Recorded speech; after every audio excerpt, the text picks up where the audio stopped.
नमस्कार साथियों, मैं हूं आपका दोस्त हेमंत खत्री और आपका स्वागत है मेरे YouTube channel success with Hemant sir पर। आज हमारा टॉपिक है बप्पा रावल। तो हम हर बार की तरह पहले पूरे टॉपिक का अच्छे से विश्लेषण करेंगे और अंत में एक बहुत अच्छा क्वेश्चन आंसर टेस्ट भी है। तो मित्रों, आप वीडियो पूरा देखें और क्वेश्चन आंसर टेस्ट को हल जरूर करें। तो शुरू करते हैं।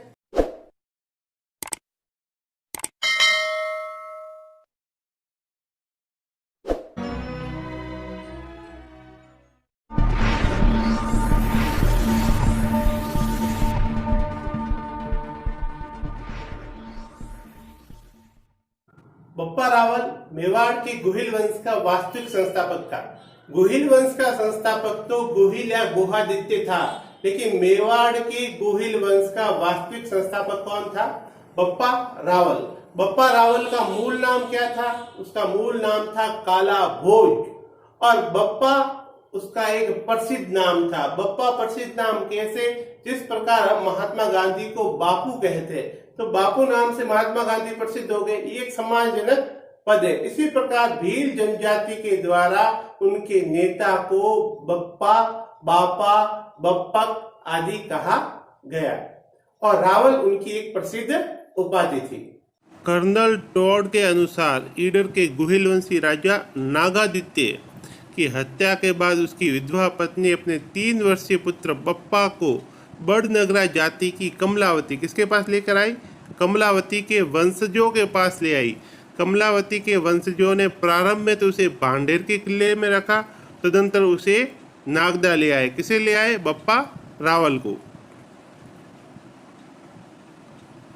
मोहनोत नैणसी की ख्यात के अनुसार बापा रावल हारित ऋषि की गायें चराया करते थे और इस सेवा से प्रसन्न होकर हारित ऋषि ने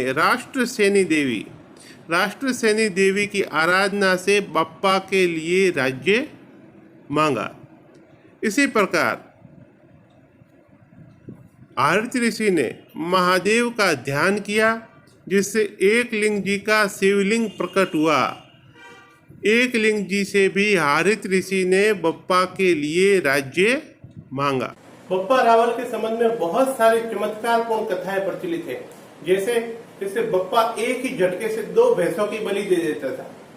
बप्पा 35 हाथ की धोती और 16 हाथ का दुपट्टा पहनता था। बप्पा एक साथ 4 बकरे खा जाता था। बप्पा का जो खड्ग था वह 32 मन का था और बप्पा के पास 12,72,000 की सेना थी। तो ये सारी रोचक कथाएं बप्पा के संबंध में प्रचलित है, तो इसमें ऐतिहासिकता का अंश थोड़ा कम ही लगता। इसके बाद बप्पा चित्तौड़ के शासक मान मोरी, उस समय चित्तौड़ का शासक कौन था? मान मोरी की सेवा में चला गया। मान मोरी मौर्य वंश का था। इसी समय चित्तौड़ पर विदेशी मुस्लिम आक्रमणकारियों ने आक्रमण किया। उस समय मान मोरी की किसी भी सेना नायक सरदार ने उस चुनौती को स्वीकार नहीं किया। अतः बप्पा ने इस चुनौती को स्वीकार किया कि मैं इन मुस्लिम आक्रमणकारियों को जवाब दूंगा, इनसे टक्कर लूंगा। अतः बप्पा के अद्भुत पराक्रम के सामने आक्रमणकारी टिक न पाए और वहां से सिंध की तरफ भाग निकले। लेकिन बप्पा रावल इन शत्रुओं का पीछा करता हुआ गजनी तक जा पहुंचा और गजनी के शासक सलीम, मित्रों बहुत इंपॉर्टेंट है, कौन था गजनी का शासक उस समय? सलीम को हराकर बप्पा ने अपने भांजे को वहां गजनी की गद्दी पर बिठाया। इसके साथ ही बप्पा ने सलीम की पुत्री के साथ विवाह किया और फिर वापस पुनः चित्तौड़ लौट आया।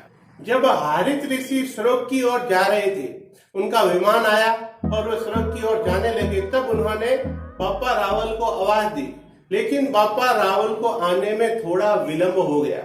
अतः बप्पा रावल जैसे ही वहां से आए, हारित ऋषि का विमान थोड़ा सा हवा में ऊपर उठ गया। ऐसी स्थिति में हारित ऋषि चाहते थे कि उनके मुंह के अंदर पान का जो बीड़ा था वह बप्पा रावल के मुंह में वह थूकना चाहते थे। ऐसा क्यों करना चाहते थे? ऐसा इसलिए करना चाहते थे कि अगर वह पान का बीड़ा बप्पा रावल के मुंह में पड़ जाता तो बापा रावल अमर हो जाते, लेकिन बापा रावल के आने में देर होने के कारण वह बीड़ा जो उनके मुंह में गिरना था वो उनके पैरों में गिरा। अतः बप्पा रावल अमर तो नहीं हुए, लेकिन हरित ऋषि ने कहा कि मेवाड़ का साम्राज्य तुम्हारे हाथ से कभी नहीं जाएगा। इसके साथ ही प्रसन्न होकर हरित ऋषि ने उन्हें एक जगह से 15 करोड़ स्वर्ण मुद्राएं निकालने का आदेश दिया और उस धन से सेना खड़ी कर और चित्तौड़ पर आक्रमण करने का आदेश भी हरित ऋषि ने दिया। और उसके बाद हरित ऋषि स्वर्ग की ओर प्रस्थान कर। हरित ऋषि की आज्ञा से बप्पा रावल ने 734 ईस्वी में, कब 734 ईस्वी में बप्पा रावल ने चित्तौड़ के राजा मान मोरी पर आक्रमण कर चित्तौड़ पर अधिकार कर लिए। यहाँ दो क्वेश्चन बनते हैं मित्रों कि बप्पा रावल ने चित्तौड़ के किस शासक पर आक्रमण कर चित्तौड़ पर अधिकार किया था। तो आंसर है मान मोरी, और कब 734 ईस्वी में। इसी समय बप्पा रावल ने 3 उपाधियां धारण की। कौन कौन सी? हिंदू सूर्य, राजगुरु और चकवे। हिंदू सूर्य, राजगुरु और चकवे। इससे पहले हमने जब राणा सांगा पढ़ा था तो उसमें राणा सांगा की उपाधि थी हिंदू पत, और राणा कुंभा जब हमने पढ़ा था तो राणा कुंभा की उपाधि थी हिंदू सुल्तान। अगर आप लोगों ने इन वीडियोज को नहीं देखा है मित्रों तो यहाँ आपको सजेस्ट कर रहे होंगे, आप जरूर देख लेना। बप्पा रावल ने 27.5 रत्ती का तांबे का सिक्का तथा 115 ग्रेन का सोने का सिक्का चलाया था। कितने ग्रेन का? 115 ग्रेन का। इसके सिक्के के दोनों तरफ कामधेनु, बछड़ा, शिवलिंग, नंदी, दंडवत करता पुरुष, नदी, मछली और त्रिशूल का अंकन है। एक बहुत ही महत्वपूर्ण क्वेश्चन कि इतिहासकार सीवी वैद्य ने बप्पा की तुलना किससे की है? चार्ल्स मार्टेल से की है। चार्ल्स मार्टेल कौन था? ये प्रथम फ्रांसीसी सेनापति था जिसने कि मुस्लिम सेनाओं को पराजित किया था। तो इतिहासकार सीवी वैद्य ने बप्पा की तुलना किससे की है? चार्ल्स मार्टेल से। और क्या कहा है? करते हुए कहा है कि उसकी शौर्य की चट्टान के सामने अरब आक्रमणकार का ज्वार भाटा टकरा कर चूर चूर हो गया। बप्पा रावल ने इस्फान, हान, Kandahar, Kashmir, Iraq, Iran, Turan, Kafiristan आदि पश्चिमी देशों के शासकों को पराजित कर उनकी पुत्रियों के साथ विवाह किया। तो बप्पा रावल ने अनेक विवाह किए थे। ऐसा कहा जाता है कि उसने 18 अंतर्राष्ट्रीय विवाह किए थे। बप्पा के सैन्य ठिकानों के कारण ही पाकिस्तान के शहर का नाम रावलपिंडी पड़ा। बप्पा ने कुछ निर्माण कार्य भी करवाए थे। बप्पा ने एकलिंग जी का मंदिर उदयपुर के उत्तर में कैलाशपुरी में स्थित इस मंदिर का निर्माण 734 ईस्वी में बप्पा रावल ने करवाया था। इसके निकट ही हरित ऋषि का आश्रम भी है। इसके अलावा आदि वराह का मंदिर, ये मंदिर बप्पा रावल ने एकलिंग जी के मंदिर के पीछे बनाया था। बप्पा रावल की राजधानी कौन सी थी? ये भी क्वेश्चन आता है मित्रों। बप्पा रावल की राजधानी कौन सी थी? नागदा। बप्पा रावल की राजधानी नागदा थी।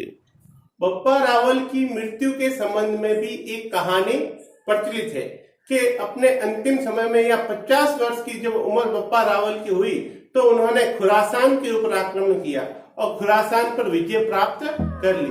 वहां रहते हुए उन्होंने बहुत सारे विवाह किए और उनसे अनेक पुत्र उत्पन्न हुए।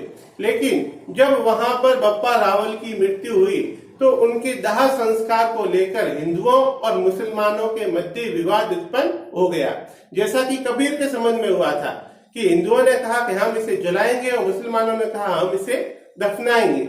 ऐसी स्थिति में जब चादर को हटाया गया तो उससे नीचे से जैसे कबीर के समय में फूल निकले थे वैसे ही फूल निकले। हिंदुओं ने फूलों को जला दिया और मुसलमानों ने उसे दफना दिया। लेकिन ये कहानी कपोल कल्पित ही मालूम होती है क्योंकि बापा रावल की मृत्यु नागदा में हुई थी और नागदा के नजदीक ही बापा रावल नाम का उनका स्मारक या समाधि स्थल आज भी बना हुआ। बप्पा रावल के संबंध में साहित्यिक साक्ष्य कम ही मिलते हैं। कुछ शिलालेखों में ही बप्पा रावल के संबंध में वर्णन मिलता है।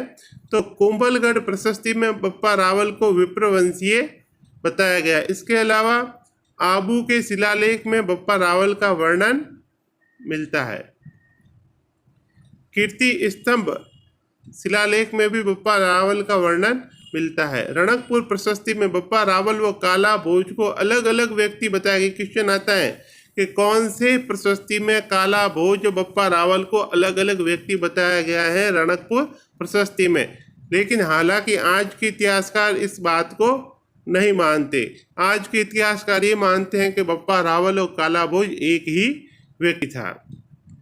कर्नल जेम्स टॉड को 8वीं सदी के शिलालेख मिला था जिसमें मान मोरी कौन था? बप्पा रावल ने जिसे पराजित किया था, इसका वर्णन मिलता है। तो मान मोरी का लेख जो कर्नल टॉड को मिला था, ये इसे लंदन ले जा रहा था, लेकिन भार ज़्यादा हो जाने के कारण इस शिलालेख को कर्नल जेम्स टॉड ने समुद्र में फेंक दिया था।